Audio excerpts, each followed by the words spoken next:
Bé, donar les gràcies en primer lloc a Josep Mayoral, l'alcalde de la ciutat, per poder estar avui aquí amb la seva agenda apretada i donar-nos la benvinguda. També voldria destacar aquí, entre nosaltres, Alba Bernusell, la regidora de Cultura, que estarà per aquí, si més no, una estoneta amb nosaltres, o tota la sessió, ja veurem en funció també de la seva agenda. Molt bé, doncs una vegada dit això, bon dia. Benvinguts a Recompert Fàbrica de les Arts i esperem que l'energia artística i creativa d'aquest espai pugui fer que la jornada que avui comença sigui molt útil, per dir-ho d'alguna manera, per tots nosaltres. I per què dic útil? Doncs perquè em sembla que en un primer moment la majoria dels que ens trobem aquí som persones ocupades i preocupades pel que seria la gestió cultural i per la gestió de les arts visuals, digitals, contemporànies. Aleshores, aquesta preocupació que sempre tenim orientada al que és la millora constant de la nostra activitat professional, probablement amb aquesta jornada posem llum a algun dels reptes que des de la gestió se'ns plantegen alguna altra vegada. Aquesta és la primera de les dues jornades que tindran lloc avui divendres i demà dissabte, i aquesta va especialment dirigida professionals, a tècnics que dia a dia treballem en l'àmbit de la gestió cultural impulsant els nostres singulars projectes. La jornada d'avui tindrà com quatre parts que totes elles seran importants. Una primera part on descobrirem què és el Changing Tracks, de què parlem quan parlem del Changing Tracks. Aquí tindrem aportacions expertes de persones que hi estan molt vinculades i ens ho explicaran. Hi haurà un segon moment també molt important, que és l'hora de la pausa cafè, que és aquell moment on ja no hi ha les converses de manera unidireccional, sinó que ens podem trobar pels passadissos compartint tot allò que creiem que hem de compartir. El tercer moment serà la presentació del que jo m'atreviria a considerar com bones pràctiques en el que serien festivals d'arts visuals contemporanis en l'espai públic. Això, entesos com a bona pràctica, segur que també donaran força llum a les nostres pràctiques en gestió. I, finalment, tenim una persona per aquí que està infiltrada que intentarà, 10 minuts abans que acabem, de fer-nos una exposició sobre tot el que ha succeït aquí a nivell de conclusions. Tot això ho anirem descobrint. Comencem, doncs, la jornada d'avui amb la presentació del projecte Changing Tracks. I ella no es diu transversal, que posa transversal, no es diu així, ella és la Núria Pascal, també més bonic això, transversal Pascal, la persona més idònia per estar coordinant el que serien les activitats del Consorci Transversal i la persona que des de Transversal ha estat al darrere vetllant també per l'eficàcia, eficiència i idoneïtat d'aquest projecte Changing Tracks. Doncs la Núria Pascal comença explicant-nos de què parlem quan parlem de Changing Tracks. Molt bé, moltes gràcies, Jaume. Avui la jornada, com heu vist, està bastant centrada a donar-vos informació, a temes formatius, saber com es demanen les ajudes europees. Després hi haurà precisament el líder del projecte Changing Tracks explicant-vos com l'hem acabat fent, quina feina hi ha darrere, com va començar, els problemes que ens hem trobat. Però, com que els seminaris estan inclosos dins aquest projecte, aquest és un projecte europeu que vam començar cap al 2012 i ha quallat aquest any amb el que han set les obres a l'espai públic. I un dels objectius que ens vam marcar també era que aquest projecte pogués tenir el màxim retorn.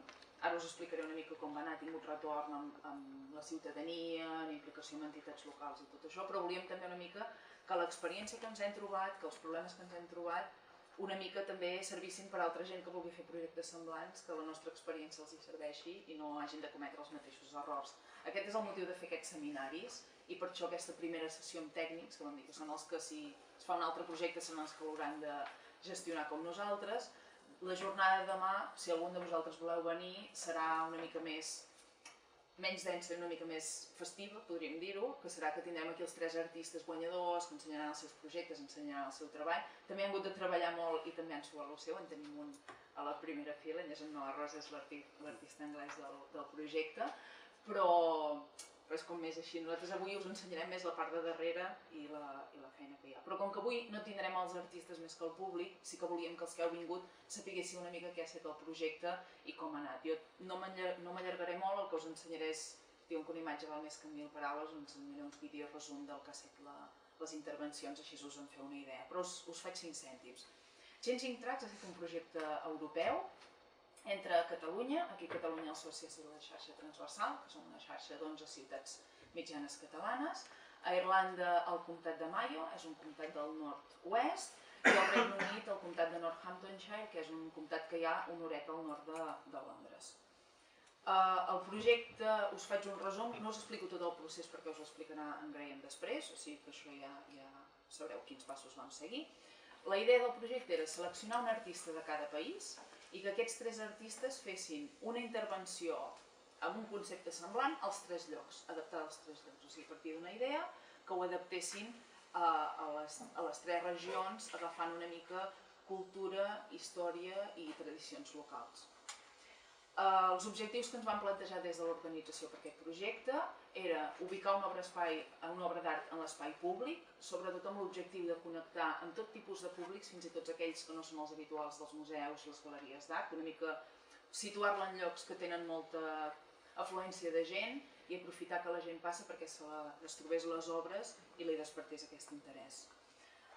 Vam pensar que era molt important que el treball dels artistes tingués molta implicació en comunitats locals, que com que eren artistes que venien de fora i distants, que no fos com una cosa com un bolet que ve allà i l'instal·lem, sinó que les comunitats, les associacions, els grups s'impliquessin a la construcció de l'obra.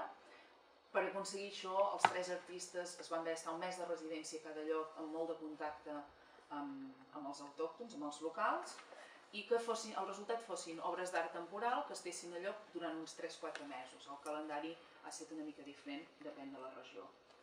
Què els vam demanar als artistes? Que treballessin en aquestes obres. En primer lloc, l'herència ferroviària, aquestes obres, els espais públics escollits per situar aquestes obres són antigues vies de tren, ara reconvertides en espai de lleure, d'esport, que són les vies verdes.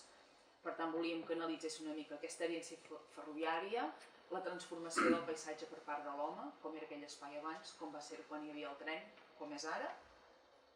Els trets comuns i els lligams que ens fan europeus a tots, quina és aquesta cultura bàsica europea comuna, i això, buscar un concepte artístic que recollís tot això i es pogués aplicar als 3 països.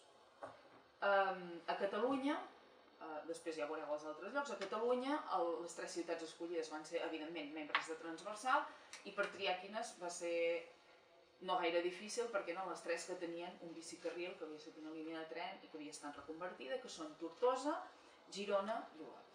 I cada un dels artistes va anar a una d'aquestes ciutats i va aplicar la seva obra allà. Com vam triar els artistes? Es va fer una convocatòria oberta a cadascun dels països, a Catalunya, Irlanda i Anglaterra. Un jurat de cada país va seleccionar els 3 o 4 finalistes i amb aquests 9 o 10 propostes van anar amb un jurat internacional i es van seleccionar els 3 artistes guanyadors, que va ser aquí a Catalunya en Xavier Bayona, que és un arquitecte que ha fet més instal·lacions més grans, més arquitectòniques. A Irlanda va estar seleccionada l'Aidin Barry, que treballa molt en vídeos de stop motion i fa instal·lacions més petitones, ara ho veurà al vídeo, no cal que us expliqui més. I al Regne Unit va haver Noah Rose, que ha fet un museu a l'aire lliure amb unes cabines que se situen al llarg de la Via Verda i a mesura que vas fent el recorregut et vas trobant en diferents parts d'aquest museu.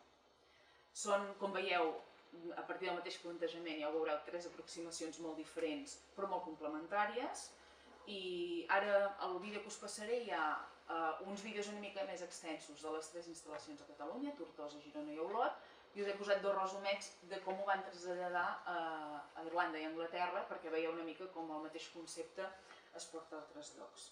Com ja us he dit, després vindrà en Graham, us explicarà més detalls del projecte, amb ell li podeu fer preguntes sobre això i ara us passaré el vídeo si llavors teniu alguna pregunta de les obres o de com van a vosaltres mateixos.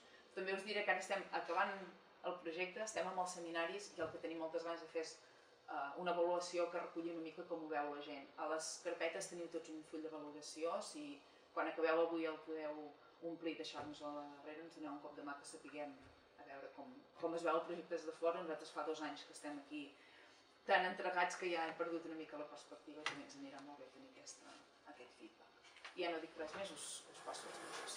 Fins i tot també hem pogut contemplar fases del procés. A mi el que em sobta és com és possible que els artistes que fan aquesta ocupació de l'espai públic amb unes obres tan contundents envaint a l'espai públic de la gent, aquella persona amb la bicicleta per Girona, que això què fan aquí, no? Si no els castiguen, si no els peguen la gent, vull dir, abans has comentat... No, sembla que no, És cert o no? Tots ens hem trobat, tots treballem en l'espai públic, no? L'espai públic no és de l'artista, és l'artista i jo poso aquí aquest ferro, no, tanto. Com ho fem això, no? Com es gestiona tot això? Ja no des de la gestió, sinó des del propi artista, no? Parlaves que havien estat, molta relació amb la comunitat, però probablement quan nosaltres ens trobem a l'hora d'impulsar projectes d'art públic, amb tota la càrrega que tenen educativa, que és l'art públic, sortir a la galeria, posar-te allà al mig, doncs, home, l'artista a vegades creu que allò ja està bé i ja està, no? Des de Transversal, heu tingut dificultats a l'hora de gestionar amb els artistes precisament la definició de l'obra, perquè t'arriba la mossa creativa i dius aquí faré el pont, aquell de Tortosa, li fico no sé què, no? El canto. Dificultats. A veure, en termes que la gent se sentís l'espai públic invadit, això podem dir que o hem tingut molta sort o ha anat molt bé, perquè més aviat el que ens vam trobar als llocs és que més aviat a la gent li feia com molta gràcia i molta curiositat. Vull dir, en Xevi, que va estar-se com 3 setmanes penjant cintes al pont de Tortosa, perquè clar, això que es veu ara ha acabat molt maco, va ser el tio allà 3 setmanes, 14 hores al dia anar penjant. Diu, clar, al final ja em coneixia tothom de Tortosa, diu, anava a passar, la gent que anava al matí a l'escola, i deien, va, ja et queda menys tros.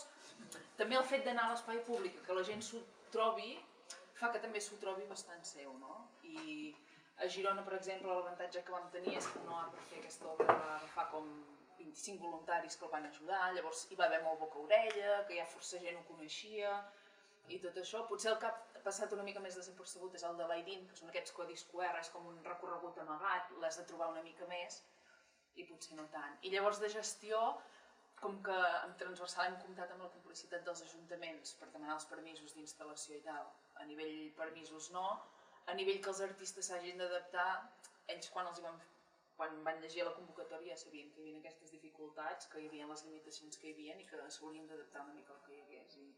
En aquest sentit no ha estat massa complicat.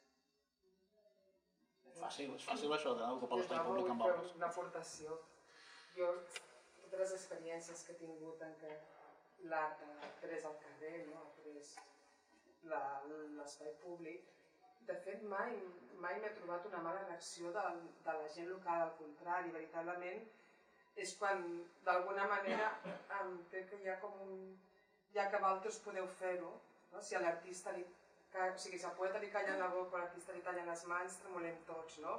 Més aviat, jo crec que quan hi ha hagut, no per part meva, quan he vist resultats com més distants per part de la gent local, és quan no hi ha hagut una implicació prèvia, no? Per anys s'han trobat que estaven fent coses amb cert secretisme, que després veritablement era un benefici merament aprofitant-se del que és local, com tu dius, només que la gent vagi veient com es treballa, com estàs allà, la gent li arriba, perquè veritablement molta gent no accedirà a l'espai tancat, del que podria ser el recinte expositiu, sinó que veritablement senten que potser la seva feina, els seus impostos, els diners, tot el que ells gasten en mantenir un espai, hi ha algú que l'aprofita per donar-lo a conèixer i per embellir-lo, perquè en definitiva l'art és crear una estètica, quelcom que algú d'una manera sensitiva s'hi trobi, i en el dia a dia tots estem cansats de veure la mateixa façana. Doncs vestim-la de festa gràcies a l'art i qui pot dir que no a una festa